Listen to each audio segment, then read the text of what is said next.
여러분 반갑습니다. 지난 시간까지는 역사를 바꾸는 리더십에 관한 번스 교수님의 책을 제15강에 걸쳐서 강의를 하였습니다. 2024년 들어와서 이제 15강을 다 하고 나니까 총선이 있더라고요. 그래서 이제 저도 가서 이제 투표를 하고 제22대 국회가 또 새롭게 출범하게 되었습니다. 참, 이 강의를 하면서 또 이 국회의원이 되기 위해서 또 고군분투하시는 그런 여러 후보님들을 보면서 참 이 대한민국의 민주주의를 위해서 참 애쓰시고 참 고생하시는 그 수고와 땀방울이 너무나 귀하다라는 그런 생각을 하게 되었습니다. 아무쪼록 또한 당선되신 분이나 또한 아깝게 또한 낙선하신 분 모두 참 지금까지 그러한 모든 수고와 또한 열심 그런 것들이 또한 우리 국민들에게 다 전달되었고 또 참 이 대한민국이 민주주의로 나가는 중요한 한 걸음이 되었음을 생각하면서 힘내시고 또 참 리더십으로서 정말 역사를 바꾸는 그러한 변혁적인 리더로서 한 분 한 분 다 세워지시기를 시간 또 축복합니다. 그러면 이제 번스 교수님의 초창기 책인 리더십 강의에 관한 그러한 공부를 함께 진행해 나가 보도록 하겠습니다.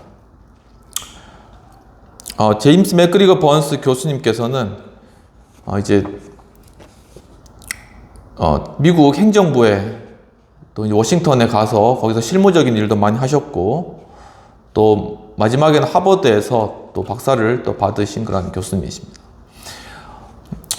정치학 쪽의 교수님이신데 교수님이 생각하시기를 참 리더십이란 그런 부분들에 대한 학문이 참 여러 지엽적이고 또한 여러 단편적으로는 많이 이루어졌고 또 개인적인 어떤 한 리더십 인물에 관한 그러한 공부는 많이 되었지만 체계적이고 이론화된 그러한 이론은 없다고 그러한 리더십 공부는 그러한 교재는 그리고 그러한 학문이 아직까지 미석순과 단계에 있다고 생각하시고 또 리더십 강의라는 그러한 책을 발간을 하셨습니다. 잠깐 책을 시간 보여드리면은 이렇게 리더십 강의라는 이런 책인데 한국 리더십 연구회라는 곳이 있나 봅니다. 그래서 이 리더십 연구회에서 이 책을 썼고 이 송복 연세대 교수님께서 서문을 쓰시고 그래서 그 책을 제가 구입하였습니다. 이 책이 한 2만 원 정도 되는데 이게 지금 절판되어서 중고 서적에서 8만 원 정도에 이제 팔더라고요. 근데 지금 좀 떨어져서 4만 원 정도 하니까 책을 구입할 수가 있게 되었습니다. 그래서 이 책을 함께 공부할 그런 예정입니다. 이제 두께가 한 이 정도 되는 책이라 정말 리더십의 교과서라고 하실 수 있겠습니다. 물론 아마 정치학을 전공하신 분들은 아마 또 이 책을 또 다 읽어보셨을 것이라고 생각이 됩니다. 잠깐 그 내용의 목차들을 설명해 드리면은 서문은 왜 리더십인가 라는 그런 제목으로 송복 교수님께서 서문을 쓰시고 그 다음에 번스 교수님께서 프롤로그를 쓰시면서 리더십의 위기에 대해서 쓰셨습니다. 그리고 제1부 권력과 목적이라는 그러한 제목으로 제1장에는 리더십과 권력에 관해서 그리고 2장에는 도덕적 리더십의 구조에 관한 그런 내용들을 다루고 계십니다. 또 제2부에서는 리더십의 기원이라고 해서 제3장 리더십의 심리학적 기반 그리고 제4장 리더십의 사회적 원천 그리고 제5장은 정치 리더십의 형성 과정에 관한 그런 내용을 다루고 계십니다. 그리고 제3부로 넘어가서 본격적으로 변혁적 리더십에 관해서 이론을 제시하시면서 제6장으로는 지적 리더십, 도덕적 힘으로서의 이념, 제7장으로서는 개혁 리더십, 제8장은 혁명 리더십, 제9장은 영웅과 이데올로기가 되겠습니다. 그리고 제4부에서는 거래적 리더십이라는 그러한 제목으로 제10장 오피니언 리더십 하나의 수수께끼라는 그런 제목이고 제11장 집단 리더십 협상자형과 관료형 그리고 제12장 정당 리더십 제13장은 입법 리더십, 제14장은 행정 리더십이 되겠습니다. 이 부분은 구체적으로 이렇게 입법 행정 사법부에 관한 그런 내용을 다루고 있는 그런 부분들이 되겠습니다. 제5부는 함의들, 이론과 실제라고 해서 제15장의 결정과 변화, 제16장에는 일반 이론을 향하여, 그러니까 무엇보다도 이 리더십이 일반 이론화되어서 학문적으로 체계를 갖추는 것이 중요하다라는 그런 취지에서 이러한 제목들을 붙이신 것 같습니다. 제17장은 실질적 영향력으로서의 정치 리더십, 그래서 주로 이제 정치적 그러한 관점에서 리더십을 다룬 그러한 책이고, 또한 저자 후기와 역자 후기가 있고, 그 다음에 뒤쪽에는 부록 부분으로 되어 있습니다. 거의 리더십의 끝판왕이라고 보시면 될 것 같습니다. 그리고 이제 요 리더십에서 출발해서 다른 많은 그러한 경영학적, 또 그 외에도 사회학적, 또한 뭐 신학적 이런 리더십 이론이, 교육학적 리더십 이론이 많이 생겨나게 된 것이죠. 그런 의미에서 가장 기본적인 교과서를 배운다는 그러한 의미를 생각하시면서 이 강의에 잘 따라와 주시면은 소기에 리더십에 관한 그러한 이해와 함께, 또한 실천의 그러한 영역도 함께 다루는 그러한 성과를 거둘 수 있으리라고 생각됩니다. 그럼 첫 번째로는 서문 부분입니다. 왜 리더십인가? 라는 그러한 제목으로 연세대 송복 교수님께서 먼저 서문을 써주신 그러한 내용들을 살펴보도록 하겠습니다. 중요한 단어들은 적불균형, 그리고 결속, 그리고 페어니스라는 그러한 단어가 되겠습니다. 왜 리더십인가? 사람들은 강력하고도 민주적인 리더십, 그리고 도덕적이면서도 효율적인 리더십, 그리고 창조적이면서도 적응적인 리더십, 그리고 가치지향적이면서도 목표 달성적인 리더십, 그리고 지적이면서도 대중적인 리더십, 그리고 강인하면서도 유연한 리더십을 찾지만 그런 리더도 없고 그런 리더십도 존재하지 않다고 말씀하고 계십니다. 그래서 사람들이 원하는 그러한 모든 리더십의 그러한 형태인 겁니다. 그리고 리더십이라는 것을 다루면서 보통 이제 강력한 리더십을 사람들이 많이 원하죠. 카리스마적인 리더십이라고 할 수 있습니다. 하지만은 반면에 또한 사람들이 원하는 것은, 우리들이 원하는 것은 민주적 리더십입니다. 이걸 동시에 원하고 있다는 겁니다. 그리고 또한 어떤 도덕적 리더십을 원합니다. 하지만은 이와 함께 어떤 창조적 리더십을 원하기도 한다는 것입니다. 또한 어떤 가치 지향, 어떤 가치를 추구하는 리더십을 원하지만 또한 한편으로는 목표 달성적인 리더십도 원한다라고 하는 것이죠. 한편으로는 또한 지적인, 아주 인텔렉츄얼한 그런 리더십을 우리가 원하면서도 또 한편으로는 대중적으로 인기가 있는 그런 리더십도 원한다라는 것입니다. 그리고 또 어떤 강인한 리더십을 우리가 원하면서도 또한 한편으로는 유연한 리더십을 또한 원한다는 것입니다. 하지만 이 모든 것을 다 갖춘 리더는 없다라는 겁니다. 결론이 재미있죠.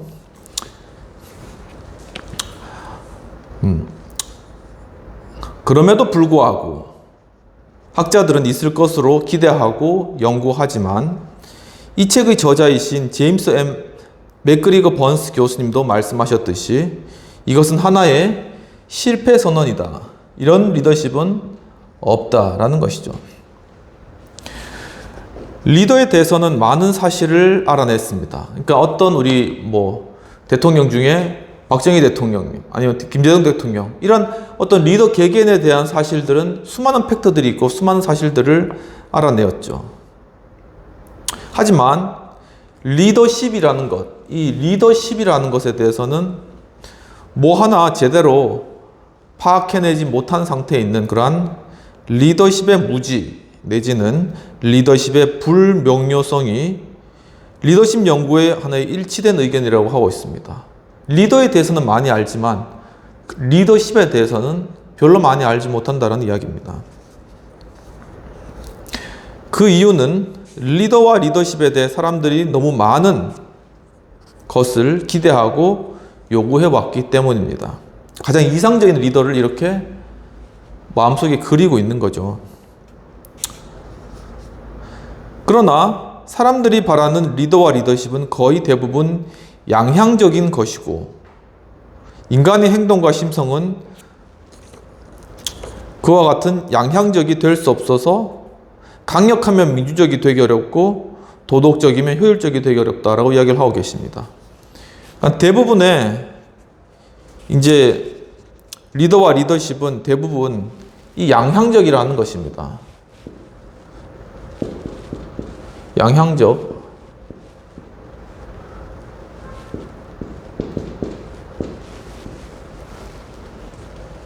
그들이 대부분 바라는 그런 리더십은 바로 이렇게 강력하면서 민주주의적인 양쪽을 다 향하고 있다는 것입니다. 도덕적이면서도 창조적인 것, 가치지향이면서도 목표 달성적인 것, 지적이면서도 대중적인 것, 강인하면서도 유연한 것, 이렇게 양쪽을 향하는 그러한 것을 양향적인 그러한 리더를 원한다라는 것이죠.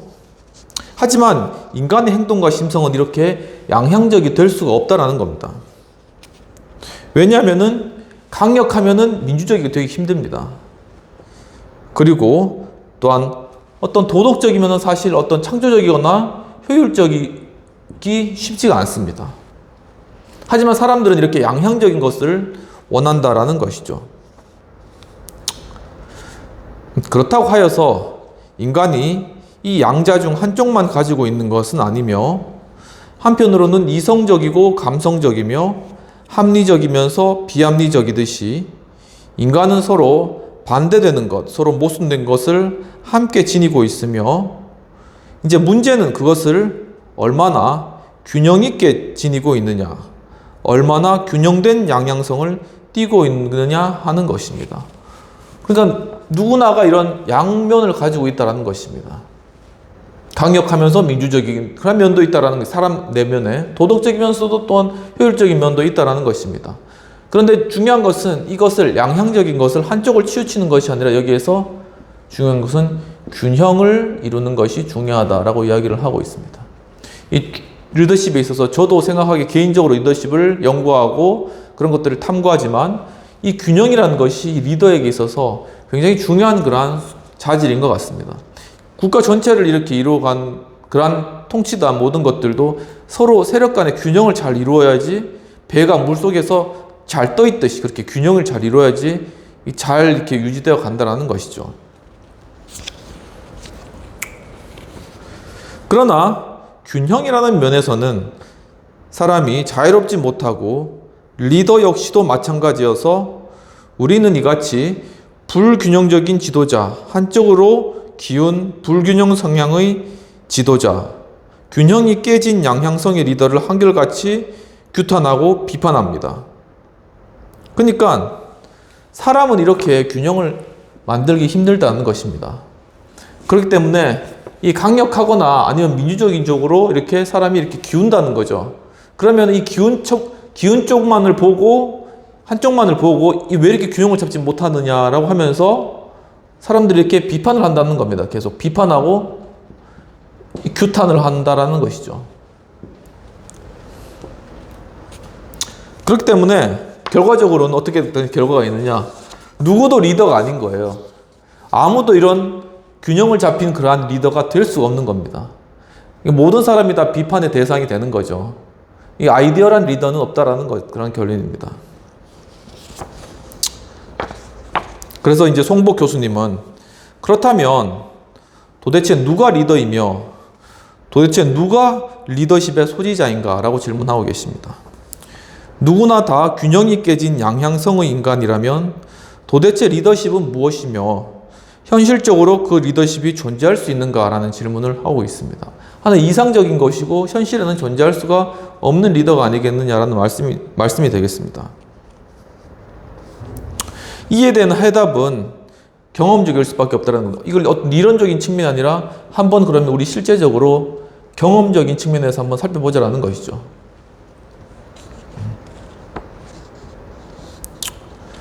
사람들은 흔히 이렇게 이야기를 하죠. 그 사람은 리더며 리더십을 가지고 있다. 저 사람 리더십 좋아. 저 사람 리더십 있네? 이렇게 이야기를 한다는 겁니다.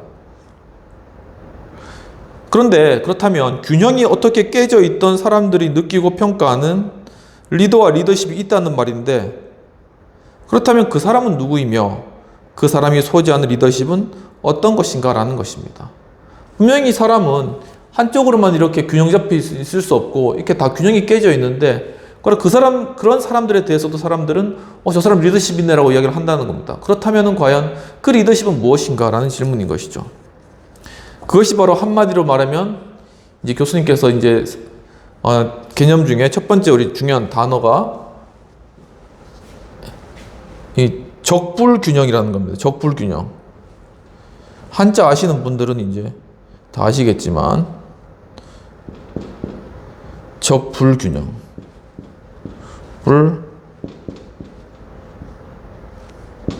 불균형.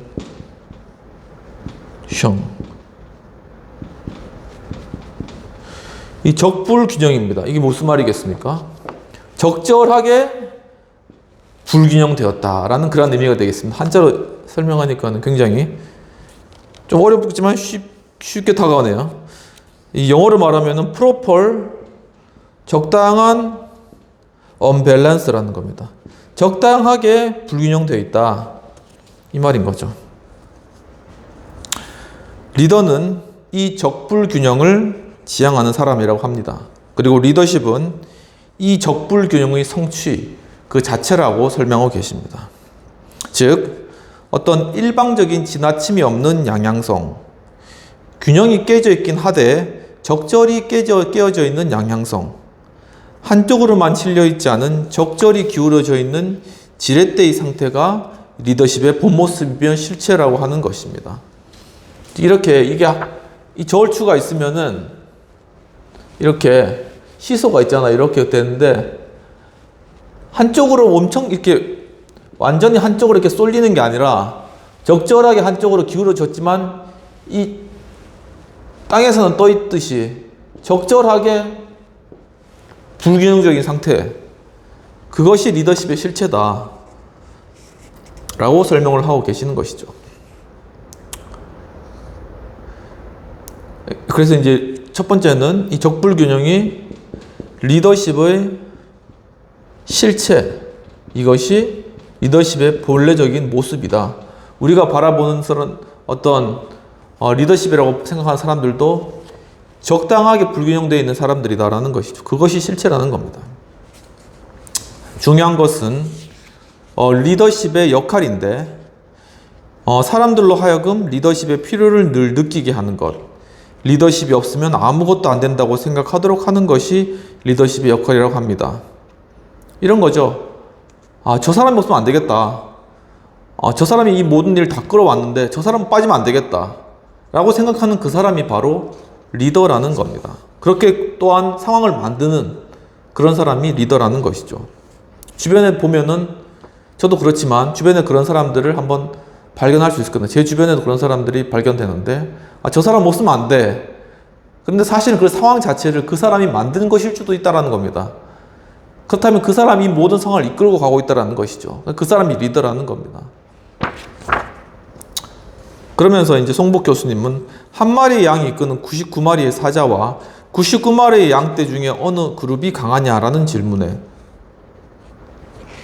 이게 무슨 말이냐면은 한 마리의 양이 있는데 한 마리의 양이 99마리의 사자를 이끌고 간다는 겁니다. 그리고 또 한 무리는 양떼가 99마리가 있는데 그 중에 그 한 마리의 사자가 있는 그런 그룹 중에 어느 그룹이 강하냐라는 그런 질문에 대해서 이제 리더십을 연구하는 사람들은 뭐라고 대답하냐면은 당연히 후자다. 당연히 한 명의 사자가 이끄는 그런 무리가 더 큰 일을 해낼 수 있고 더 힘이 세다, 이렇게 본다라는 것이죠. 잘 이해가 안 되지만 이 말이 무슨 말이냐면은 아무리 약하고 순한 양이라도 출중한 리더만 잘 만나면 큰 일을 행할 수 있다라고 보기 때문입니다. 이제 그렇게 볼 때는 리더십은 만능이다라고 이야기를 하고 계세요.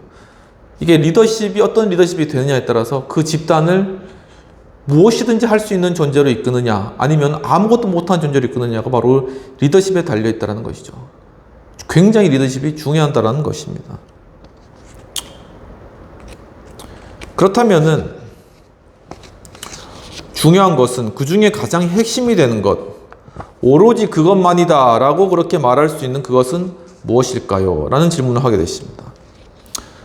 바로 그것은 즉 리더십의 역할에 있어서 결속이라고 말씀하시고 있습니다. 이 두 번째로는, 첫 번째로는 리더십의 실체에 대해서 이게 적불균형이다 설명했죠. 두 번째는 리더십의 역할에 대해서 이야기를 하고 계시는데 이것은 바로 결속이다 라고 이야기를 하고 계세요. 영어로는 solidarity,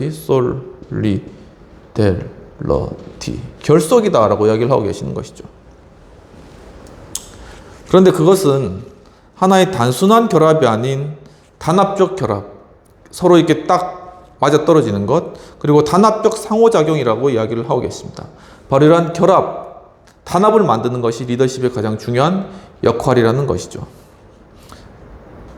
그러면 첫 번째와 연결해 보면은 리더십의 본체는 이와 같이 적불균형에 있는 그러한 리더인데 부족하고 인간인지라 한쪽에 치우칠 수밖에 없죠. 하지만 이 적불균형 상태를 통하여서 그 집단 자체를 결속시킬 수가 있다면 그 적불균형의 그 리더십도 좋은 리더십으로 인정된다라는 것입니다.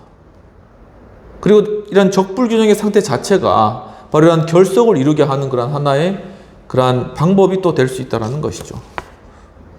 그래서 한쪽에 너무 치우친 것 같다라고 우리가 보일지라도 바로 그러한 어떤 치우침의 면 때문에 사람들이 그것 때문에 결합되고 뭉쳐질 수 있다는 것입니다. 그런 현상들을 우리가 여러 정치적인 현상이나 이런 것들을 많이 보잖아요. 좀 독특한 그러한 면이 있다는 것이죠. 인간은 누구나 남과 더불어 살아가게 되는데 이때 두 가지의 속성이 생태적으로 수반된다고 합니다. 그것은 전쟁과 평화 그리고 경쟁과 협동이 바로 그것입니다. 인간은 누구나 경쟁하죠. 그리고 어디에 가나 서로가 부딪히고 전쟁을 하는, 지금도 지금 전쟁하고 있잖아요. 바로 그런 것들 가운데서 또 평화가 임하고 그런 것들 가운데 또한 협동이 또 이루어지는 그런 것이 모든 인간의 삶의 모습이라는 것입니다.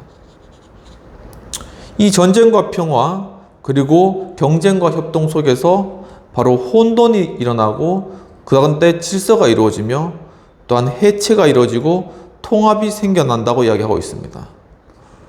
이러한 세상 속에서 결속은 생명의 근원이 되고 여기서부터 법 제도가 만들어지고 질서가 형성된다고 이야기를 하고 있습니다. 즉 바로 이 땅 가운데 전쟁이 있고 갈등이 있지만 그 가운데 또 협동하는 것이 있고 서로 이제 평화하는 그러한 시대가 되는 것입니다. 바로 이러한 상황들 가운데서 바로 어떤 전쟁은 혼돈스러운 상황이잖아요. 하지만 그것들이 지나면 평화 가운데 질서가 이루어지고 또한 사람들이 이러한 분열로 인해서 해체되지만 그 해체된 사람들이 다시 통합되는 그러한 과정들을 거치면서 공동체가 계속 유지되어져 가거나 변화되어져 가거나 새로 생겨나게 되는 것이죠. 바로 그리고 그것들 가운데서 이 결속이라는 것을 이루기 위해서 여기서부터 법과 제도가 만들어지고 질서가 형성된다고 이야기하고 있습니다.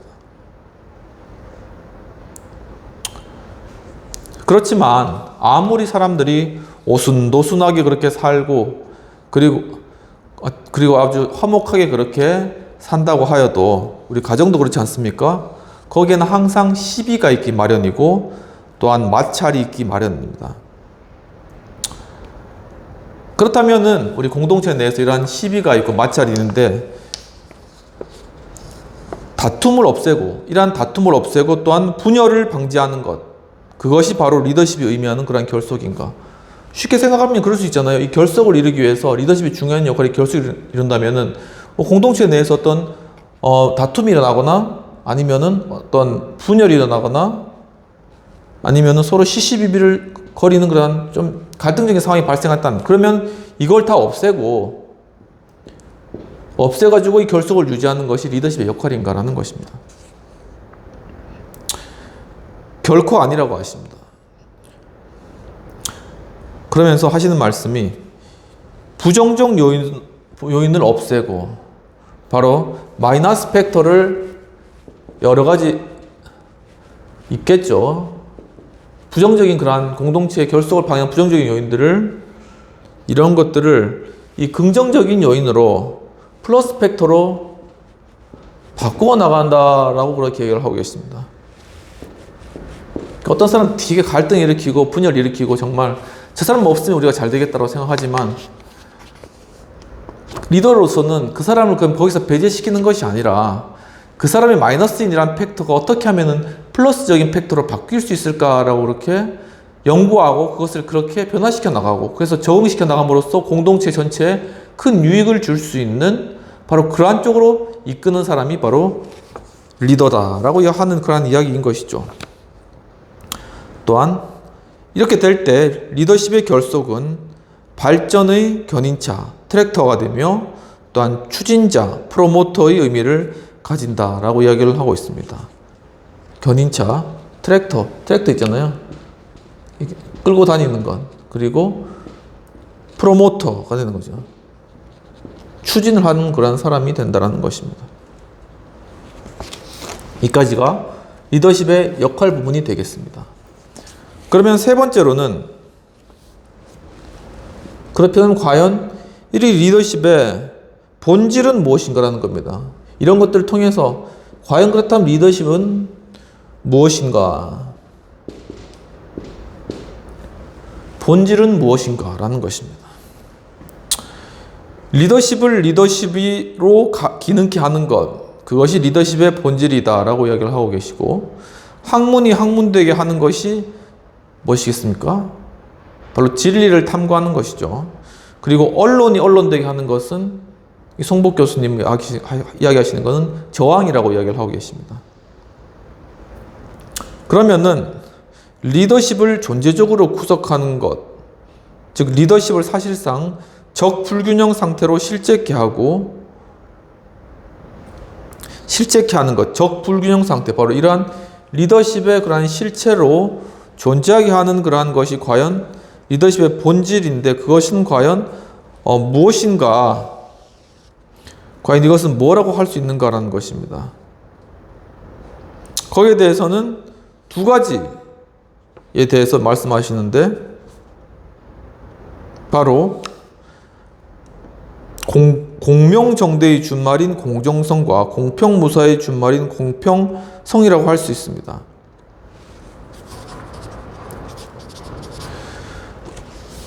공명정대하다 이렇게 얘기하잖아요. 어떤 의미로 느껴지십니까? 공명정대하다. 그러니까 뭔가 공정하다, 어떤 정의롭다 그런 의미로 받아들여지시죠. 그리고 공평무사하다. 공평무사.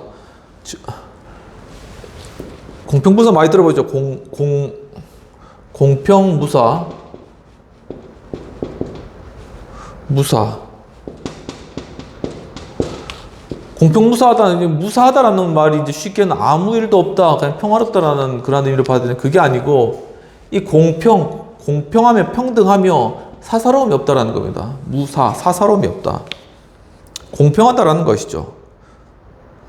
바로 이 두 개의 개념이 합쳐진 개념이 뭐냐면은 이 본질이 fairness, 영어로 이렇게 fairness이다 라고 이야기를 하죠. fairness. 이게 바로 리더십의 본질이다. fairness. 이 fairness를 우리 개념으로 바꾸면은 한쪽은 공명정대의 준말인 공정성, 그리고 한쪽은 공정성, 한쪽은 공평성이라고 하는 것이죠.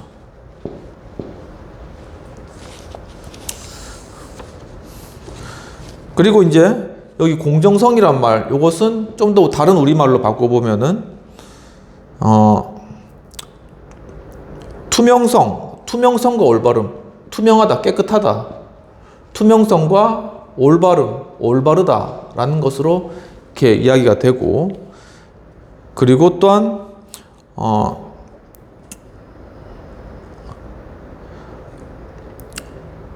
어떤 공평성, 공평무사, 공정성이 있죠. 이 공평성, 이런 것들은 기회의 평등, 그리고 사익을 추구하지 않는, 뭐 이렇게 정리가 되는데, 즉 이 국민들은 집단이 디서플린이 정립된 집단에 해당된다라는 것이죠. 바로 이렇게 공평성과 공정성을 가진 페어니스를 가진 그러한 리더 하에 있는 그러한 집단, 그 국민은 바로 디서플린이 정리된 집단, 그러니까 팔로우십이 제대로 갖춰진 그러한 집단이 된다라는 것입니다. 그래서 저도 이제 잘은 몰랐는데 이 디서플린이라는 것이 훈련이라는 말이지 않습니까? 훈련하다, 디서플린. 근데 이 디서플린이 국민이 디서플린 되었다라는 것은 이 국민이 준비되었다 그런 의미로 이 따르는 자, 추종자들이 그러한 이상적인 그러한 모습을 이 디서플린으로 표현을 했더라고요. 그러니까 이 어떤 민주주의 체제라던가 아니면 어떤 리더십에 대해서 어떻게 반응해야 될지 이런 것들을 잘 아는, 한마디로 잘 훈련된 그런 민주주의 시스템에 대해 잘 훈련된 그런 국민, 그런 국민을 디서플린적인 국민이다라고 이렇게 이야기를 한다는 것입니다. 바로 이러한 디서플린적인 국민은 바로 이러한 페어니스가 갖추어진, 즉 공정하고 공평한 리더 아래서 바로 이러한 국민들이 또한 생겨난다라고 그러한 이야기가 되겠습니다. 여기서 이제 공평성, 공평무사는 기회의 평등이며 부당하게 내 이익을 챙기지 않는 것으로 누가 의식해도 부당하게 사익을 보고 있다고 생각되지 않는 것이며, 이처럼 공정성과 공평성에서 조직의 효율이 도출된다고 합니다. 바로 이러한 것들이 있을 때 바로 궁극적으로는 효율이 이루어진다라는 이야기를 하고 있는 것이죠. 그러니까 효율적인 어떤 집단, 어떤 이익을 추구하는 집단 역시도 그것이 지속 가능한 그러한 효익과 이익을 추구하는 목표지향적인 그러한 집단이 되기 위해 가지고는 바로 기본적으로 이 페어니스, 공정성과 공평성이 확보된 그러한 리더와 그러한 문화 가운데 있을 때 이것들이 효율이 지속 가능하게 발전될 수 있다는 것입니다. 왜냐하면 단순 하나의 어떤 목표지향적이나 어떤 시스템적인 것으로는 한계가 있다는 것입니다. 아무리 어떤 것을 이렇게 잘 주더라도, 베네핏을 주더라도 자기가 불공평하게 느껴지거나 이것이 부정한 그런 행위라고 생각되면은 당연히 하는데 꺼리낌을 느낄 뿐만 아니라 안 하는 사람도 생겨나겠죠. 그렇게 되면은 그 조직은 아무리 어떤 당근을 백날 던져준다고 해도 결국 지속 가능한 그러한 효율성을 나타낼 수 있는 그런 집단은 될 수 없다는 그런 이야기가 되겠습니다.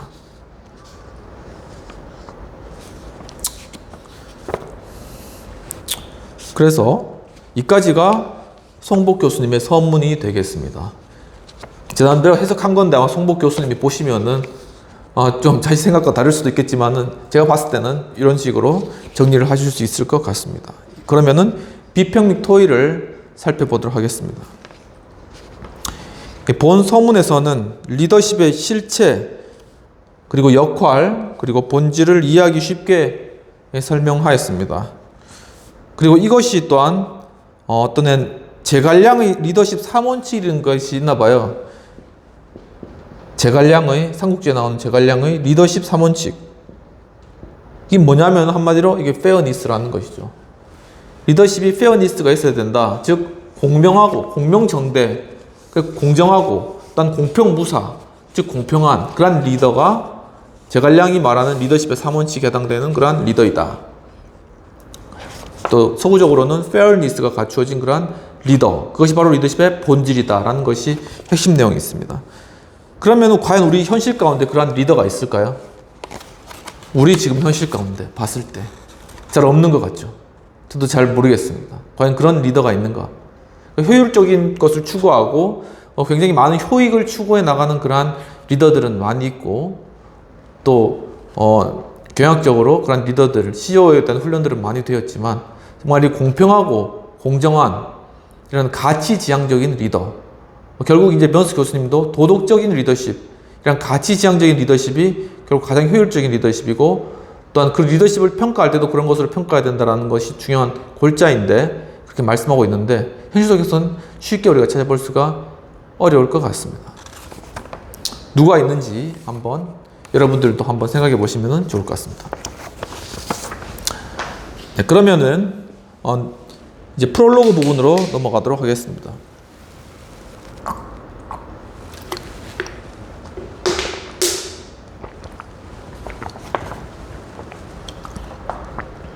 번스 교수님은 바로 이 리더십에 관해서 이제 쓰시면서 리더십 강의 이제 프롤로그로서 첫 번째 제목을 리더십의 위기라고 이렇게 적었습니다. 리더십의 위기. 정말 우리 시대를 살펴볼 때 정말 리더십의 위기가 닥친 것 같습니다. 정말 효율적인 리더는 많지만 이 공평무사한 그리고 공명정대한 그런 리더는 사실 살펴보기가 힘들고, 그리고 참 그런 리더십을 아쉬워하는 그런 시대가 된 것이죠. 네. 그래서 리더십의 위기라는 것으로 이제 이 리더십 강의를 시작하시면서 바로 도덕적 리더십이라고 하는 것을 중심으로 이제 최종적으로 좀 그 방향을 잡고, 여기서 또 어떤 변혁적 리더십이나 거래적 리더십이나 다른 그런 이론들을 많이 이제 제시하시면서 이 책에서 그 아래에서 또한 정치적 리더십, 그 일반적 행정적인 리더십, 이런 다양한 리더십 이론들을 체계화시킨 그러한 의미에서는 학문적인 의의가 크다고 보겠습니다. 바로 리더십의 위기입니다.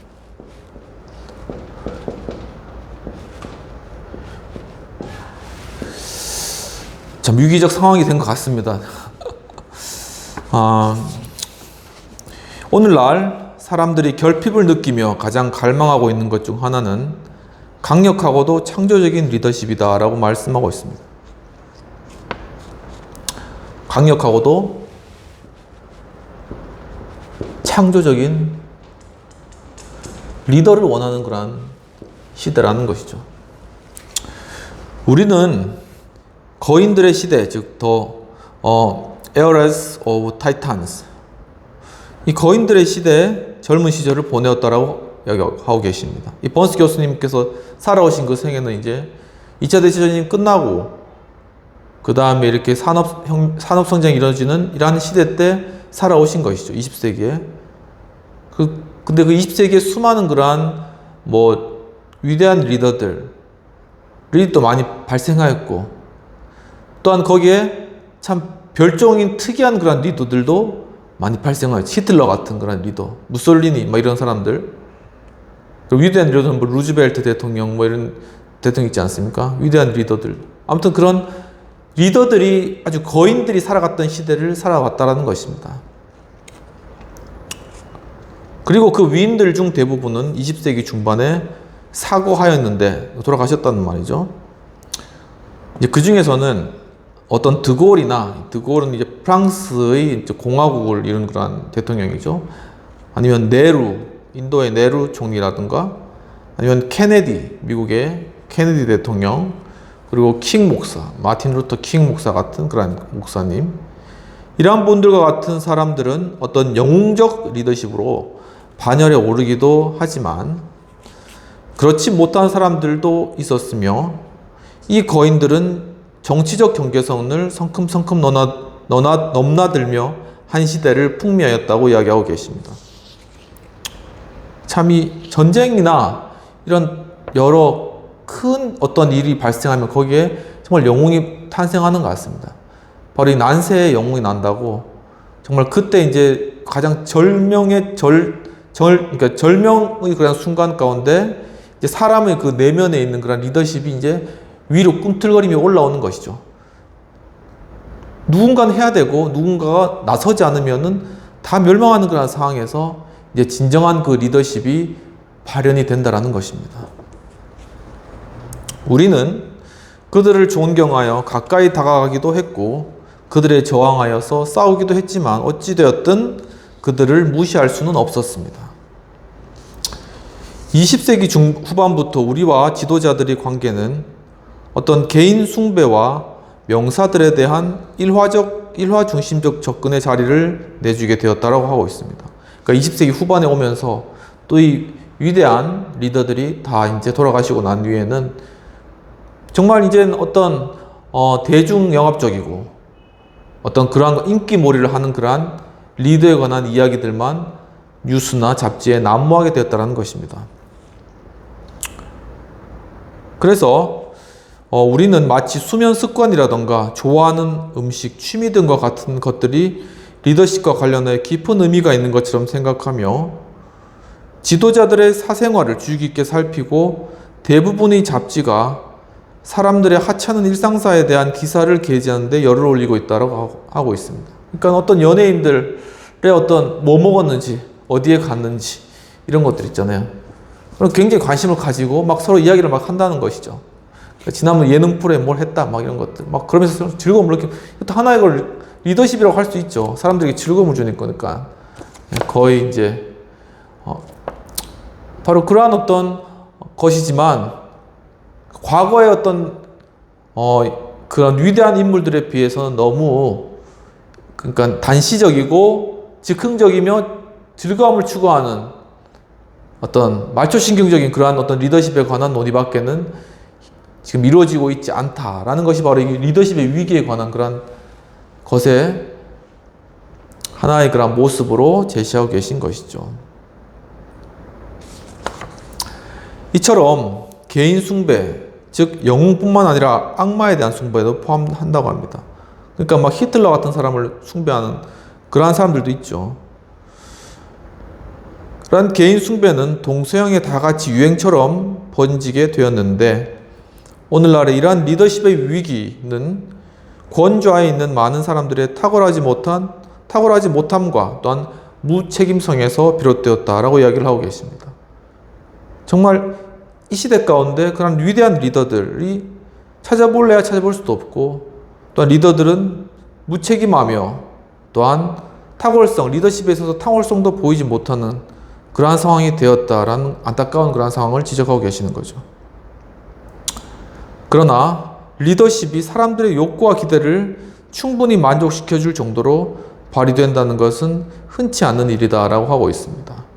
그러니까 리더십의 이론을 다루는 데 있어서 우리가 역사를 바꾸는 리더십에서도 살펴보았지만 사람들의 욕구, 기대 이러한 것들이 바로 이 리더에 있어서 리더십을 행사하는 데 있어서 굉장히 중요한 그런 하나의 요소라는 것이죠. 그런데 그 욕구라는 것이 단순히 뭐 어떤 것을 입고 싶다, 먹고 싶다 이런 수준이 아니라 이 내면 깊은 곳에 있는 그러한 가난한 그런 상황들 가운데 수많은 사람들이 강한 상황도 있고 그 가운데 정말 그들이 정말 먹고 입고 잘 일하는 것들을 공급받고 행복하게 살아가고 싶다는 그러한 근본적이고 기본적인 그러한 욕구 이런 것들을 이야기하는 것이거든요. 근데 그러한 욕구들을 제대로 그 필요를 알아서 그것을 대처해 나가는 그러한 리더십을 위대한 리더십이라고 하고 그런 리더십이 현대 세대에 와서는 많이 줄어들었고 굉장히 찾아보기 힘들다. 그리고 리더십을 그렇게 행하는 것도 쉽지 않다라는 그런 현실에 관한 진단을 하고 계시는 것입니다. 이러한 리더십의 위기는 본질적으로 어떤 지적인 것이다 라고 이야기를 하고 계십니다. 지적인 것, intellectual. 이 지적인 것이며 우리는 지도자들에 대해서 많은 것을 알고 있지만 리더십에 대해서는 너무나 무지하고 있다. 그리고 현 시대에 적합한 리더십의 본질이 무엇인지를 온전히 파악하는데 실패하였다.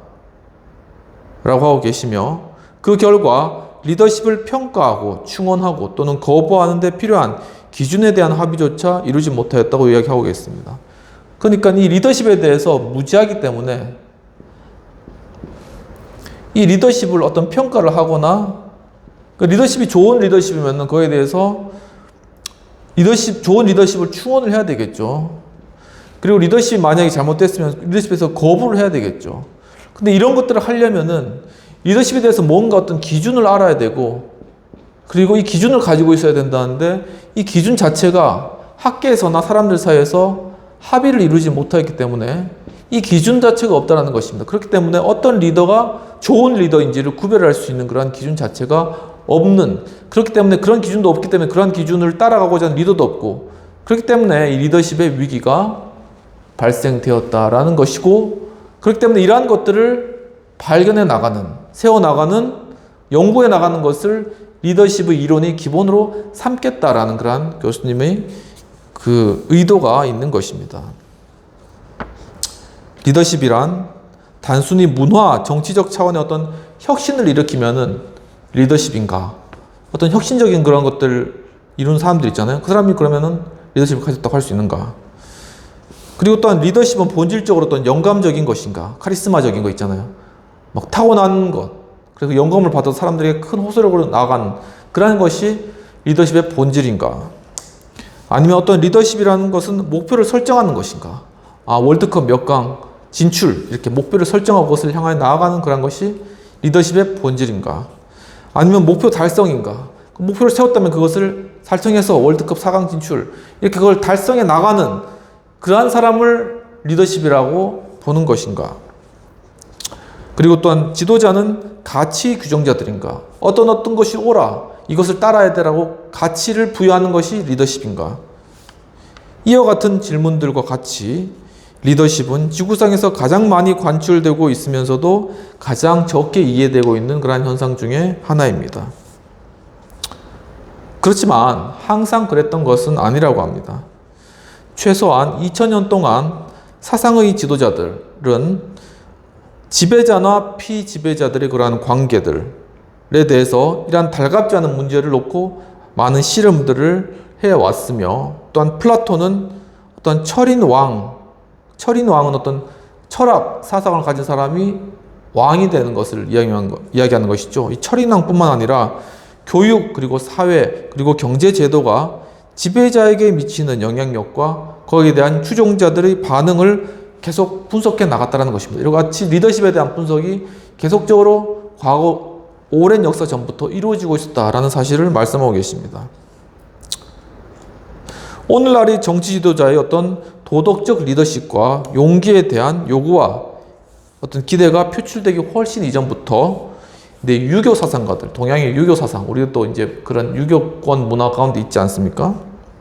이 유교 사상들은 리더십을 어떤 도덕 교육과 또한 솔선수범으로 이해하였다라고 하고 있습니다.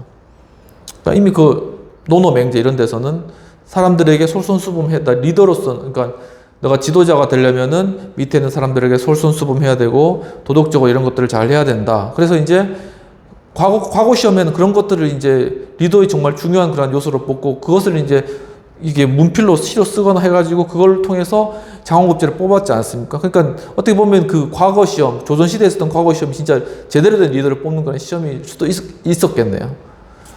그런데 이제 그런 것들이 바로 과거부터 그렇게 중요하게 여겨져 왔던 것이었다는 겁니다. 그런데 현대 와서는 워낙 효율을 중시하고 목표를 중시하는 그런 사회가 되었기 때문에 그런 가치 중심적인 그런 리더의 필요성에 대해서도 인식도 못하고 또한 그런 리더들이 많이 있지도 않고 그런 상황이 되어서 바로 리더십의 위기가 되었다라는 것이 이제 교수님의 말씀이 되겠습니다. 그리고 간디가 있기 전에 마하트마 간디가 있기 전에 훨씬 전 기독교 사상가들은 비폭력을 설파했다 라고 이야기했으며, 그러니까 과거에 이제 기독교 초기에 네로 황제 박해나 이런 것들에 대해서 어떤 물론 혁명적인 그런 무력적인 그런 사람들도 있었지만 급진적인 사람들도 있었지만 많은 그리스도인들은 그냥 그거를 무비판적으로 그냥 폭력 없이 그냥 받아들인 거죠. 그래서 가서 그냥 콜로세움에서 그냥 순교하고 그냥 그렇게 그런 어떤 공격들을 스스로 이제 다 받으면서 그것들이 도리 하나의 어떤 저항으로서 나가게 되었다라는 것입니다. 결국 로마를 기독교 국가로 바꾸는 그런 결과까지 이루어졌다는 것이죠. 그리고 플루타르크는 이런 인물이 있다고 봅니다. 플루타르크. 그는 철학자들이 특히 권력을 잡고 있는 사람과 대화해야 한다라고 이제 주장하기도 했다고 합니다. 그는 어떤 나이 많은 노인도 공공업무에 참여해야 하는가라는 그런 문제들도 또 검토를 했었습니다. 그리고 이제 섹스피어의 소설 안토니우스와 클레오파트라라는 소설이 있죠. 그런 소설을 쓸 수 있었던 것도 이 선구적인 전기 작가 때문이라고 합니다. 그러니까 바로 이 플루타르크가 당시에 클레오파트라하고 이제 안토니우스의 그런 상황들을 이 글로 남긴 거죠. 이제 그것을 셰익스피어가 보고 이런 대작도 만들어내었다라는 것입니다. 그리고 이제 고대 그리스 로마와 중세 시대에는 지배에 관한 문헌들이 많이 만들어졌는데, 지배, 룰러십, 어떤 것을 지배한다. 왜냐하면 이게 중요한 목적이었거든요. 이게 국가의 중요한 목적이 지배 통치입니다. 그건 어떻게 하면 통치를 잘해야 될까? 이런 것들을 많이 연구를 했다라는 것이죠.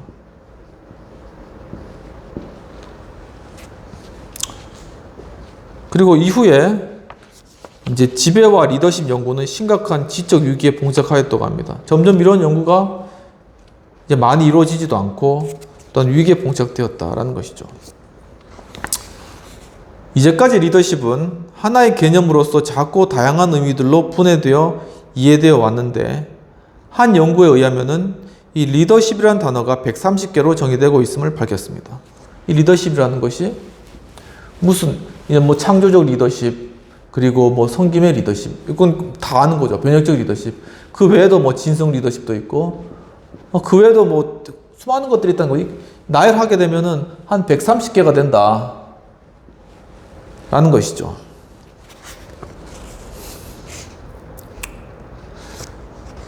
그래서 세계적으로 유명한 이제 뉴욕 공공 도서관이 있다고 합니다. 거기에 이제 정치 지도자 개인, 예를 들면 프랭클린 루즈벨트 아니면 케네디, 이런 개인에 관한 그러한 연구에 대해서는 어떤 수만 권의 전기가 있고 또 단행본 연구도 되어 있고 신문 클리핑까지 다 소개되어 있다고 합니다. 하지만은 바로 그러한 어떤 인물이 아니라 단순히 하나의 정치 리더십은 무엇인가, 이런 단어에 관해 가지고는 단 하나의 목록만 있다고 이야기를 하고 있습니다. 그러니까 리더십 연구가 그냥 개인에 대한 어떤 성향이나 성격이나 그런 그 태도나 이런 것들에 대한 연구이지, 그런 것들을 통해서 하나의 일관된 이론을 만들어내지는 못했다는 거죠, 실제로. 요컨대 이론적 차원에서든 실천적 차원에서든 리더십을 연구하는 학파가 없다는 것이며, 우리에게 과거, 현재, 그리고 잠재적 지도자들을 평가할 기준이 부족한 것이 과연 그렇다면 무슨 문제가 되는 것이냐, 이렇게 리더십에 대해서 평가하고 하는 그런 기준이 없는 게 과연 우리가 살아가는데 무슨 문제가 되냐, 그렇게 이야기할 수도 있지만은 이 번스 교수님은 문제가 된다라고 이야기를 하고 있습니다. 예를 들면 강력한 근대의 철학적 전통이 없다면, 그리고 또한 이론적 경험적 축적이 없다면, 그리고 연구 수행에 필요한 어떤 기초적 개념들이 없다면, 그리고 여기에 대한 어떤 실천적인 경험이 없다면, 그러면 우리는 우리 삶에서 영향을 미치는 현상들에 대해서 기초 지식이 부족하다라고 그렇게 느끼고, 이와 같은 어떤 기준과 지식이 없으면 서로 다른 형태의 지도자들 사이에 존재하는 중요한 차이를 구별할 수 없다고 이야기하고 있습니다. 그러니까 보면은 학문의 책에 보면은 여기 어떤 철학적 전통이 있죠. 전통이 있습니다. 학문의 책에. 그리고 어떤 또 이론과 어떤 경험을 통해서 어떤 축적이 이루어진 것. 과학 역시 마찬가지고. 그리고 연구 수행을 위해서 어떤 기초 개념이나 가설 같은 것도 있죠. 그리고 실제적으로 이런 것들을 증명하면서 실체적인 경험, 이 모든 것이 가장 어떤 현상에 대한 밑바탕의 연구의 자료라는 것입니다. 근데 이런 것들 없다면은 우리가 나타나는 그런 여러 현상들에 대해서 이 기초 지식이 없기 때문에 그걸 해석해낼 수가 없다는 것이죠. 그렇기 때문에 결국은 이런 것들이 없다면은 이 지배자, 그리고 그냥 권력을 휘두르는 사람, 파워 윌 들어가네요. 아니면 전제군주라든가, 그리고 또한 지도자, 이 사람들 사이에 어떤 구별을 해낼 수 있겠냐는 것입니다. 한번 여러분 해보십시오. 이게 어떤 지배자라는 것과 아니면 권력을 휘두르는 사람, 아니면은 또 뭐 있죠? 그리고 전제군주, 아니면 지도자, 이거 구별할 수 있겠습니까? 어떤 이유 때문에 이 사람은 전제군주다. 어떤 이유 때문에 이 사람은 정말 리더십이다. 어떤 사람 때문에 이 사람은 그냥 지배자에 따름이다. 이렇게 구분할 수 있겠는데 그게 안 되는 거죠. 왜냐하면 이렇게 기초 지식이, 기초 이론이 없기 때문에 이게 안 된다라는 것입니다.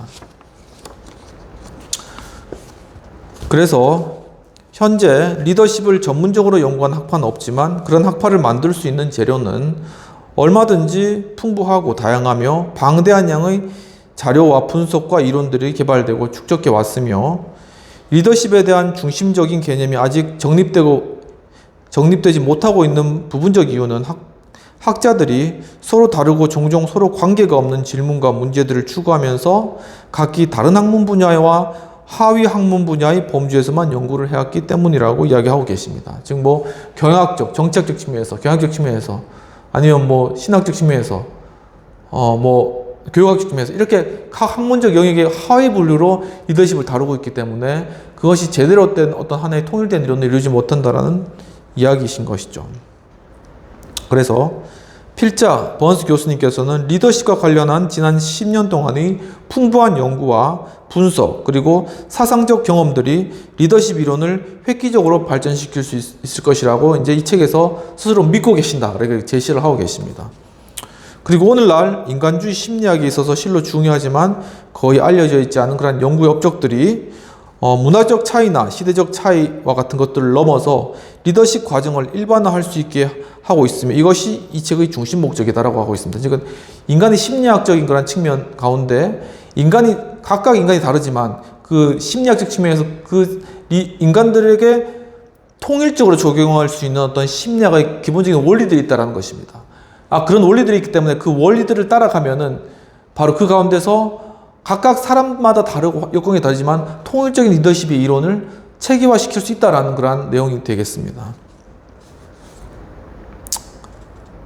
그래서 리더십 연구에 있어서 가장 심각한 실패 중에 하나는 바로 리더십의 문헌과 팔로우십이라는 문헌이 서로 분리되고 있다는 것인데 전자는 영웅적 혹은 악마적인 인물들을 주요 대상으로 삼고 있으며 이것은 대개 전기의 방식을 통해서 연구하고 있고 후자는 청중, 대중, 유권자, 인민을 주요 대상으로 삼고 있으며 이것은 보통 대중의 여론 혹은 선거에 대한 연구를 통해서 시도되고 있다라고 이야기를 하고 계십니다.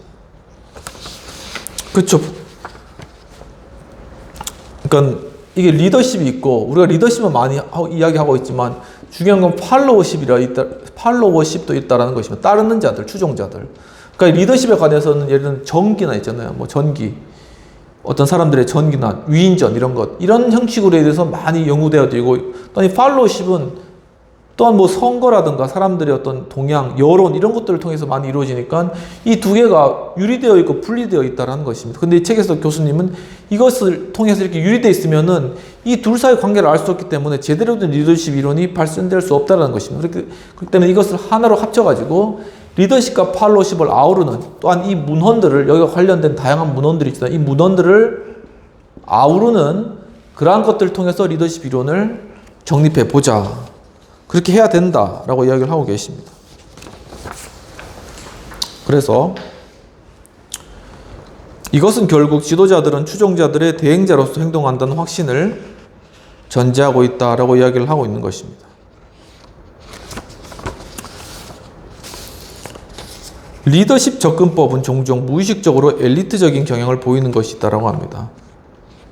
즉 그것은 무력한 대중을 배경으로 하는 영웅적인 인물을 그리고 있으며 팔로우십 접근법은 이데올로기에 있어서 대중주의적 혹은 반엘리트적인 경향이 있는데 이것은 민주적 사회에서조차 대중들이 보수적인 정치인들, 군 장교들, 그리고 사제들, 그리고 기업가들이 관여하는 작고 중첩된 각종 집단들과 연결되어 있는 것임을 인식한다고 이야기를 하고 있습니다. 말이 좀 어렵죠. 근데 이제 중요한 것은 이제 리더십에 관한 연구에 대한 접근법은 바로 어떤 영웅적 인물, 이것은 하나의 어떤 영웅을 그리는 이러한 방식으로 이렇게 연구되어져 왔고, 또한 이 팔로우십은 하나의 어떤 대중, 반엘리트죠. 반엘리트. 여기는 엘리트.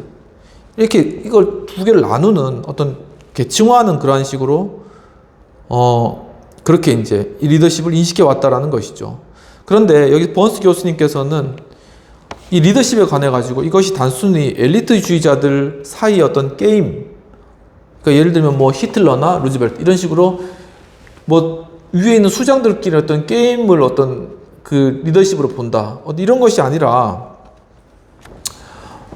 그리고 이제 단순한 어떤 대중들이 여기서 어떻게 반응하느냐, 이제 그것을 다룬 것이 아니라 사회 전반적인 수준과 환경에서 다양한 모습으로 살아가고 있는 개인들을 끌어안는 하나의 행동 구조로 묘사하고 있다고 합니다.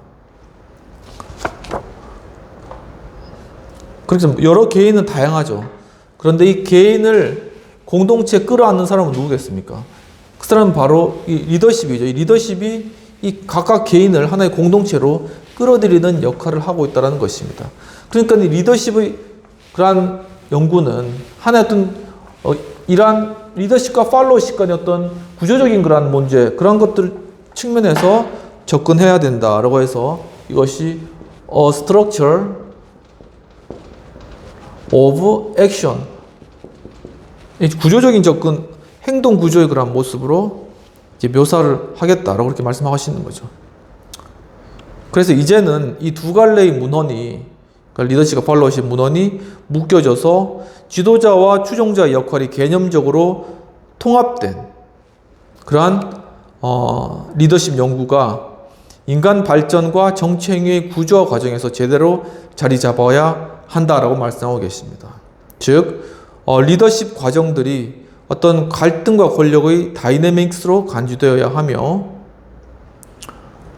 리더십은 이렇게 이야기하시는데, 첫 번째로 집단적인 목적과 연결되지 않는다면 아무것도 아니라고 합니다. 뭔가 여기서는 집단적 목적이 있다, 리더십 관련돼서는. 두 번째는 지도자의 효율성은 지도자의 의지와 대중의 인간적인 요구가 기대를 얼마나 충족시키느냐에 있다. 두 번째는 바로 여기에서 대중의 어떤 욕구, 이런 것들이 얼마나 충족되는가, 여기 리더십의 중요한 측면이 있다는 것입니다. 세 번째, 그리고 정치적 리더십. 그것은 사역적인 과정들, 정치 기회를 제공하기도 하고 차단하기도 하는 구조 사이의 상호작용, 그리고 도덕적 원칙들에 대한 요구와 현실적인 권력의 필요성 사이에서 상호작용에 따라서 달리 나타나게 된다고 합니다. 여기서는 다양한 어떤 상호작용이 이루어지는, 바로 이런 것들 가운데 정치적 리더십이 생겨나기도 하고 또한 사라지기도 하고 그것을 판단할 수가 있다라는 것이죠. 그리고 네 번째는 이 정치 리더십을, 이러한 개념들을 역사적 인과 이론으로 관련시켜 볼 때 우리는 이제 국민과 관련된 업무 수행에 있어서 결단력 있는 자발적 의지와 정의에 대한 일반적 기준이 매우 다양해질 수 있음을 다시 한번 확인하는 것이다 라고 이야기를 하고 있습니다. 그러니까 여기서 이 정치 리더십과 관련되어서는 어떤 국민에 대한 어떤 업무 수행이라든가 어떤 의지, 그리고 정의, 이러한 기준들은 굉장히 다양하다 라는 이러한 개념들, 바로 이러한 것들을 가지고 이 a structure of action, 그러니까 사람들을 하나로 공동체로 묶어가는 그런 리더십의 그런 행동, 이 구조 전체를 파악하는 것, 그것이 어떤 리더십의 이론의 기본이 된다라고 말씀하고 있습니다. 좀 내용이 어려운데 책을 공부해 나가면서 구체화될 걸로 기대됩니다. 그래서 번스 교수님은 리더십을 단순한 권력 소유와는 분명히 구별되는 것이고 어떤 야만적 권력과는 정반대의 것으로 간주하고 계신다고 합니다. 그러니까 리더십은 단순히 어떤 사람이 야만적으로 자신의 목표를 향해서 목적을 이루기 위해서 사람들을 끌어모은 그런 권력과는 분명히 다른 것이다. 그러니까 리더십의 개념 자체를 가치로 둔 것이죠. 단순히 사람들을 많이 모은다고 해서 그것이 리더십이 아니라 이 야만적인 것은 리더십이 아니다라고 이야기를 하고 있습니다. 그렇게 리더십의 어떤 순수성을 이야기하고 있는 것입니다. 그리고 그러면서 이 책에서는 거래적 리더십, 트랜잭션 리더십하고 번역적 리더십, 트랜스포밍 리더십, 아니면 트랜스포메이셔널 리더십이라는 그런 두 가지 기초적인 리더십의 유형을 검토할 것이라고 이야기를 하고 계십니다. 그리고 대부분의 지도자와 추종자들 사이에는 거래적이죠. 그래서 지도자들은 어느 한 가지를 다른 것과 교환할 목적으로 추종자들에게 접근하며, 예를 들면 이런 것입니다. 투표를 하고 자신들을 지지해 준 사람들에게 어떤 보상으로 더 좋은 일자리를 준다거나, 그러니까 좀 요즘에 있어서는 약간 받아들이기 힘든 그런 것이죠. 그러니까 많이 어떤 투표나 선거 제도에 관해서 많이 사람들이 의식화된 겁니다. 그러니까 뭘 좋은 걸 준다고 해서 그 사람을 뽑아주는 것은 하나의 어떤 거래적 리더십이고, 또 그런 행위를 해서도 안 되고 이제 그렇게 한다는 것이죠. 그것에 대해서 인식하고 있다는 것입니다. 그런데 이제 그렇게 하는 것이 거래적 리더십이고, 반면에 변혁적 리더십은 더욱 복잡하지만 훨씬 강력한 그런 리더십인데, 변혁적 지도자는 현존하는 요구 또는 잠재적인 추종자들의 필요와 어떤 수요를 인식하고 그것을 활용하며, 또한 변혁적 지도자는 그 이상으로 추종자들을 속에 내재되어 있는 잠재적 동기들을 살펴서 더 높은 요구를 만족시키며 추종자들을 전인격적으로 사로잡는다고 하고 있습니다. 그러니까 그 사람들 공통의 그러한 필요들을 이 사람이 다루면서 그것을 욕구들을 채워주려고 하기 때문에, 그런 과정 가운데 이 사람 한 명 한 명의 어떤 단순한 투표를 위한 그런 호감이 아니라 그 전인격적인 것을 끌어당기는, 바로 그러한 것이 변혁적 리더십이다 라고 얘기를 하고 있는 것입니다. 여기서 지도자와 추종자의 관계는 궁극적으로 추종자들을 지도자로 만들고, 또한 지도자들은 어떤 도덕적인 지도자로 변화시키고, 그리고 서로가 이런 것들을 상생시키고 고양시키는 그러한 상생의 관계이다. 결국은 리더와 팔로우는 서로 상생의 관계임을, 이 관계라는 그러한 관점을 새롭게 한 것이 변혁적 리더십이다. 이 개념이 새롭네요. 서로 산다는 거죠. 상생, 동반 성장 뭐 이런 것도 있대. 상생, 바로 이게 상생의 관계라는 것이죠. 단순히 어떤 메리트를 주고 그에 대해 효익을 얻는 그러한 거래적 관계가 아니라 서로가 서로를 발전시켜주는 상생의 그러한 관계가 지도자와 추종자의 관계고, 바로 그러한 관계 가운데 변혁적 리더십이라는 것이 존재한다 라는 그런 개념을 좀 더 명확하게 할 수 있는 것 같습니다. 그래서 번스 교수님은 이제 앞에서 나온 논의의 마지막 부분에서 나온 그런 개념인 도덕적 리더십,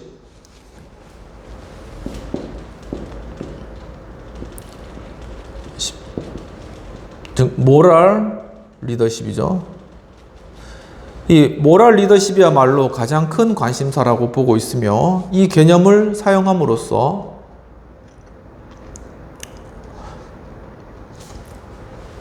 유익이 있습니다. 첫 번째는 지도자와 지도받는 사람들은 권력적인 관계뿐만 아니라 상호 필요와 희망, 그리고 가치들이 게재된 관계도 유지한다고 하고 있습니다. 단순한 권력 관계가 아니라 하나의 어떤 필요, 그리고 어떤 희망, 그리고 어떤 가치가 있는 그런 관계도 유지하는 그런 리더십이다라는 것이고, 두 번째는 추종자들은 대안적인 지도자들이나 프로그램에 대해 적절한 지식을 갖고 있어 여러 대안들 중에서 한 사람의 지도자를 선택할 능력을 가지고 있다. 그러니까 이 추종자들은 단순히 그냥 따르는 것이 아니라 선택의 능력을, 어떤 리더가 도덕적 리더로서 그를 선택해야 될 선택의 능력을 가지고 있는 그런 관계이고, 세 번째로는 지도자들은 자신이 내세운 공약들에 대해서 책임을 지며 만일 그들이 어떤 종류의 경제적, 사회적, 정치적 변화를 약속한다면 그러한 변화가 현실적으로 이루어질 수 있도록 리더십을 행사한다고 합니다. 이 공약을 자신이 건 공약, 이번에 총싸면서 각 당에서 공약 많이 걸었죠. 바로 이것을 책임 있게 책임을 지고 그것을 이끌어가는 그러한 리더십이 도덕적 리더십이다. 왜 당선되신 분들은 꼭 이 도덕적 리더십을 가지셨으면 좋겠습니다. 바로 이 도덕적 리더십은 단순한 어떤 훈계조의 설교나 경건함의 강조가 아니며 추종자들의 기본적인 욕구와 필요, 희망, 그리고 가치로부터 등장하는 것입니다. 그냥 그 리더십 자체로 도덕 윤리를 요구하는 것이 아니라 바로 이 밑에 따르는 추종자들이 그러한 동기, 그리고 욕구, 여기서부터 도덕적 리더십이 쭉 올라온다라는 의미가 되겠습니다. 그래서 이러한 의미에서 번스 교수님이 말하는 도덕적 리더십은 어떤 십계명, 지켜야 되는 그런 계명보다는 황금률, 이런 것들은 중요하다.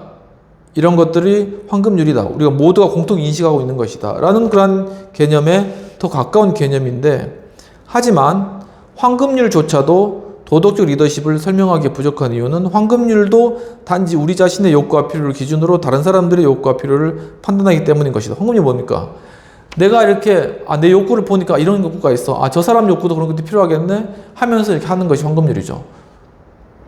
그런데 뭐냐면은 이 도덕적 리더십은 자신의 욕구보다 상대방의 욕구를 더 중요시한다는 것입니다. 그래서 상대방의 그러한 상대방의 어떤 그러한 공통된 욕구에 자신이 거기에 반응해 나가고 그것에 동감해 나가고 그것을 세워주는 그러한 것.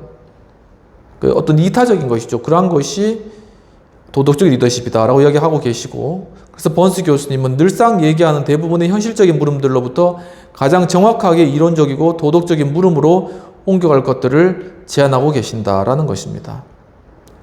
그리고 우리는 지도자들이 태어나는 것도 만들어지는 것도 아니다라고 그렇게 이제 일단 가정을 세우고, 지도자들의 개인적 기원과 사회와의 어떤 패턴을 발견하여서 리더십을 설명하러 간다고 합니다. 그러니까 리더십 설명할 때 어떤 개인적인 측면에서 이 사람이 어떤 개인적인 측면이 있는가, 태생적으로, 두 번째는 어떤 사회적인 그러한 영역이 있었는가, 이 두 부분, 개인과 사회, 결국은 어떤 구조적인 것과 개인적인 것, 이 두 가지를 함께 다루겠다라는 것입니다.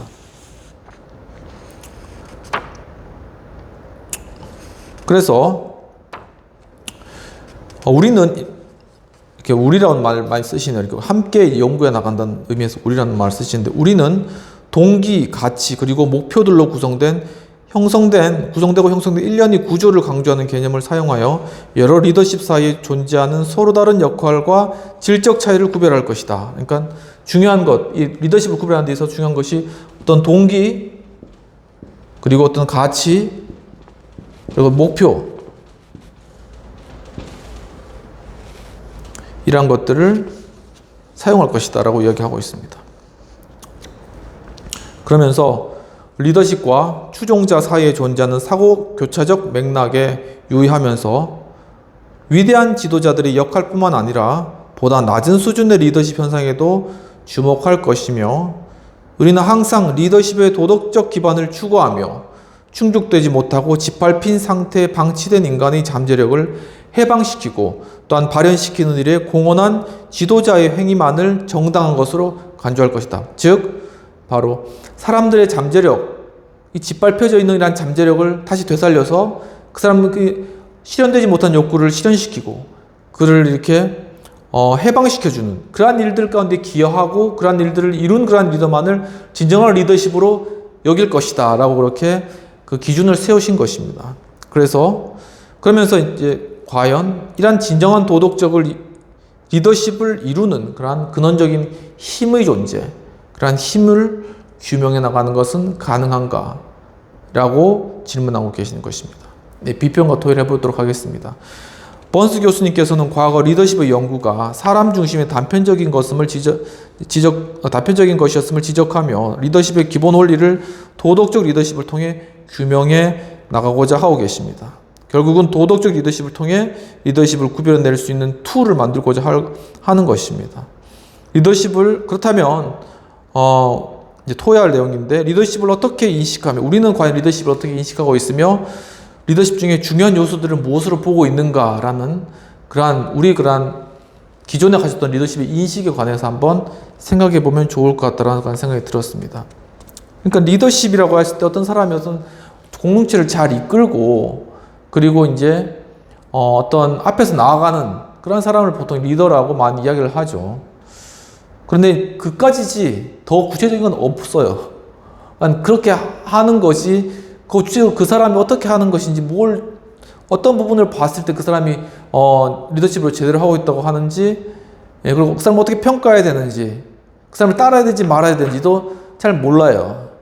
그냥 이제 저 사람이 앞서 나가는 리더십이구나 라고 정도만 생각하는 것이 우리 리더십의 인식이고, 또 다른 한편으로는 저 사람이 나한테 참 잘해주는구나, 그리고 나한테 어떤 유익을 주는구나, 저 사람 좋은 리더십이네 정도의 수준에서 생각하는 것이 일반적인 사람의 리더십의 생각이라는 것이죠. 근데 이제 우리는 리더십의 원리를 통해서 좀 더 깊은 차원의 그러한 리더십을 해석해 나갈 수 있는 그런 능력을 기름으로 말미암아 우리 자신이 스스로 그러한 리더가 되고, 또한 우리에게 있는 리더십에 관한 그러한 것들을 다시 한번 생각해 보고, 그러면서 하나의 어떤 리더십에 대한 그런 흐름들, 분위기들을 만들어 나가는 것이 중요하다라는 생각을 하면서, 참 이번에 총선을 보면서도 좀 안타까웠던 것들이나 생각되는 것은 뭐냐면은 짧은 생각이지만 너무 준비가 부족했다라는 것입니다. 그러니까 우리가 리더십을 준비함에 있어서 예를 들면 이제 다른 곳에 맡긴 거죠. 이 땅을 이끌어 나갈 지도자를 우리가 준비하는데 우리가 손으로 직접 준비하지 않고 그냥 각 교육기관이나 아니면 각 단체나 그 사람의 성경 배경이나 아니면 해외에 있는 유학에서 온, 아무튼 뭐 이런 맡겨서 기른 어떤 그러한 사람들을 결국 불러서, 아니면 대기업에 있다거나 아니면은 뭐 행정기관, 뭐 검찰, 경찰, 법원, 이렇게 맡겨진 여러 어떤 풀 가운데서 이렇게 그때그때 뽑아서 그냥 사용하는 그러한 부분들. 그러니까는 사실 이제 표면적이고 어떤 그때 어떤 순간적인 어떤 그러한 어떤 사람들에 대한 어떤 심, 이건 잡을 수 있겠지만은 이 장기적으로 가지 못한다는 겁니다. 정말 어떤 리더를 우리가 준비할 때는 우리가 스스로 그런 리더를 장기적으로 준비해서, 그래서 이제 정말 이 리더가 꽃을 피우게 될 때는 그 사람의 어떤 짧은 순간에 배웠던 어떤 리더로서의 경험, 이런 것들이 아니라 리더로서 착실히 밑에서부터 이론적으로나 경험적으로나 이렇게 쌓아온 그러한 것이 밑바탕이 되어서 그런 어떤 철학적 기반이나 아니면은 배움이나 교제나 어떤 집단 형성이나 공동체 내에서 이러한 모든 것들이 합쳐져서 그 사람이 그 준비된 리더가 나아가야 된다는 것입니다. 과연 그러한 일들을 위해서 우리가 얼마나 그러한 리더를 준비시키고 키워왔는가 라는 것을 생각할 때 너무 우리가 단시간적으로 바라보고 있다라는 그런 생각이 좀 많이 들고, 저는 그래서 이 하우스 리더십 학교를 이제 시작한 지 이제 16번째지만은 아무튼 뭐 다양한 그런 또한 다른 공동체도 있을 수 있겠지만은 이런 것들을 통해서 정말 먼 미래 10년 후, 그리고 앞으로 이제 국회의원 선거 한 3번 하면 한 12년 지나지 않습니까? 12년 후 그때를 준비할 수 있는 그러한 인재를, 그러한 리더십을 키워나가는 그러한 작업을 바로 지금부터 해야 되지 않을까라는 그러한 생각을 좀 하게 되었습니다. 그리고 그런 준비는 단시간에 끝나는 것이 아니라 영속적인 그러한 과정으로서 쭉 해나가야 된다는 거죠. 바로 그런 것들은 또 어떤 철학적, 리더십에 대한 철학적 개념을 통하여서 그 밑바탕에 깔면서 가야 된다는 것입니다. 뭔가 공통의 주제가 있어야 되는데 바로 그 공통의 주제가 리더십이라는 것이죠. 그런 측면들을 좀 생각하면서 참 물론 지금까지 잘해왔지만 앞으로 어떻게 좀 더 잘할 수 있을까라는 것을 생각하게 되고, 그것을 통해서는 단시간에 이거는 될 문제가 아니고 오랜 시간 멀리 바라보고 차근차근 준비해 나갈 때 그때 이루어지는 것이다 라는 것을 좀 생각하면서 리더십 이론을 좀부터 좀 체계적으로 쭉 공부해 나가면 좋겠다라는 그런 것으로 생각을 해보게 되었습니다. 네, 오늘 또 리더십 강의 첫 강의 또 함께 해주신 여러분 감사드리고, 앞으로 또 쭉 계속 해나갈 때 저도 이걸 정기적으로 쭉 해나갈 수 있을지 잘 스스로도 잘 확신 안 돼. 하지만은 최대한 준비하면서 차근차근히 해나가려고 생각 중이니까는 또 많은 또 관심 좀 부탁드리고, 또 이렇게 보시면서 또 필요한 것들이 있으면은 또 조언도 해주시고, 또 앞으로 또 이렇게 강의를 하다가 또 정말 같이 토의하거나 디스커션 하거나 아니면 또 정말 리더들을 모시고 한번 리더십이 무엇인가에 대해서 들어보는 그런 계기도 있었으면 좋겠다라는 생각도 들고, 아무튼 그런 여러 가지 생각으로 시작했는데 지금까지 또 이렇게 같이 해주신 여러분 감사드리고, 앞으로 또 이러한 마음들을 하면서 이제 또 새롭게 총선이 되고 또 22대 국회가 새롭게 시작했으니까 그런 의미에서 우리 리더십 학교도 새로운 의미에서 한번 나아간다라는 그런 생각들을 가져주시면 감사하겠습니다. 예, 또 한 주간도 평안하시고 모든 한 일들 가운데 성공과 또